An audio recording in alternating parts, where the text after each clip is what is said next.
صحابہ کرام علیہم رضوان دربار مصطفیٰ میں میٹھے میٹھے آقا مکی مدنی مصطفیٰ صلی اللہ تعالیٰ علیہ وآلہ وسلم کے دیدار کی دولت سے فیضیاب ہو رہے تھے کہ ایک خوبصورت نوجوان بارگاہ ناز میں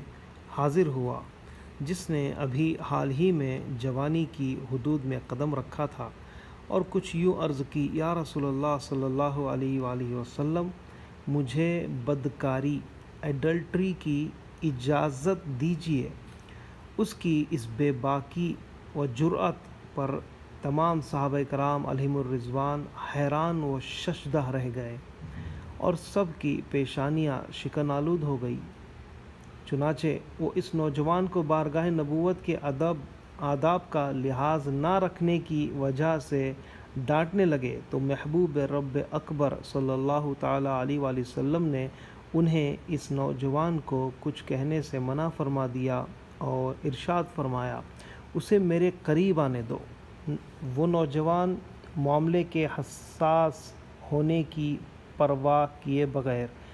آگے بڑھا، تو آپ صلی اللہ تعالیٰ علیہ وآلہ وسلم نے اس نوجوان کو اپنے پاس بٹھا کر بڑی نرمی اور محبت و شفقت سے کچھ یوں نیکی کی دعوت پیش کی: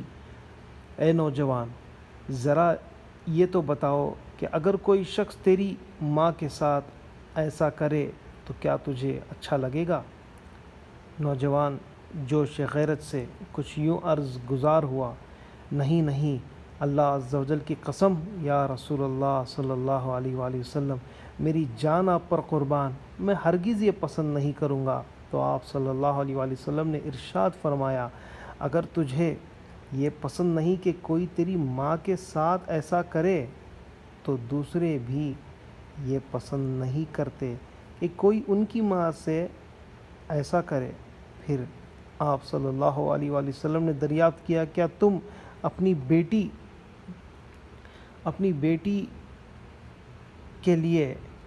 اسے پسند کرتے ہو؟ بولا: میں آپ صلی اللہ علیہ وآلہ وسلم پر قربان جاؤں میرے آقا، ہرگز نہیں۔ ارشاد فرمایا: دوسرے لوگ بھی اپنی بیٹیوں کے لیے اسے پسند نہیں کرتے۔ پھر پوچھا: کیا اپنی بہن کے لیے اسے پسند کرتے ہو؟ عرض کی: میں آپ صلی اللہ علیہ وآلہ وسلم پر قربان، خدا کی قسم، ہرگز نہیں۔ ارشاد فرمایا: اسی طرح دوسرے لوگ بھی اپنی بہنوں کے لیے اسے پسند نہیں کرتے۔ پھر آپ صلی اللہ علیہ وآلہ وسلم نے پھوپھی اور خالہ کے متعلق یہی سوال اس نوجوان سے پوچھا، تو ہر بار اس نے نفی میں ہی جواب دیا، اور سرکار دو عالم صلی اللہ علیہ وآلہ وسلم نے بھی اسے ایک ہی بات سمجھائی کہ جب تو یہ پسند نہیں کرتا کہ کوئی ان کے ساتھ ایسی نازیبا حرکت کرے، تو یاد رکھو جس عورت کے ساتھ تم یہ حرکت کرو گے وہ بھی تو کسی کی ماں، بیٹی، بہن، پھوپھی یا خالہ ہوگی۔ اللہ عز و جل کے پیارے حبیب صلی اللہ علیہ وآلہ وسلم کی انفرادی کوشش کے نتیجے میں اس نوجوان کی سمجھ میں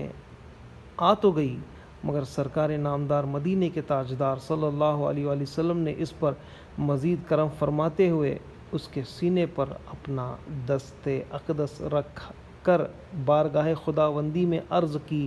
یا اللہ عز و جل، اس کا گناہ بخش دے،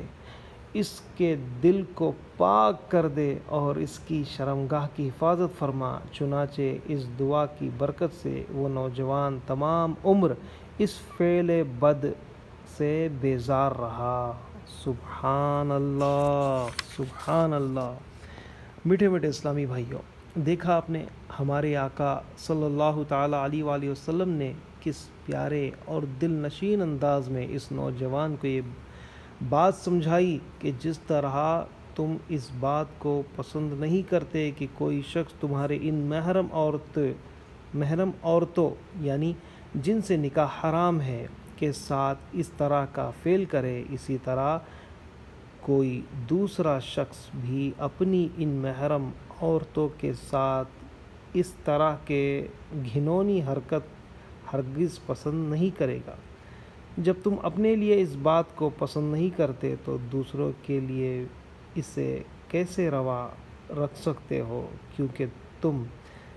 جس کے ساتھ یہ فعل کرو گے وہ بھی تو کسی کی ماں، کسی کی بہن، کسی کی بیٹی، کسی کی بیوی، کسی کی خالہ، کسی کی پھوپھی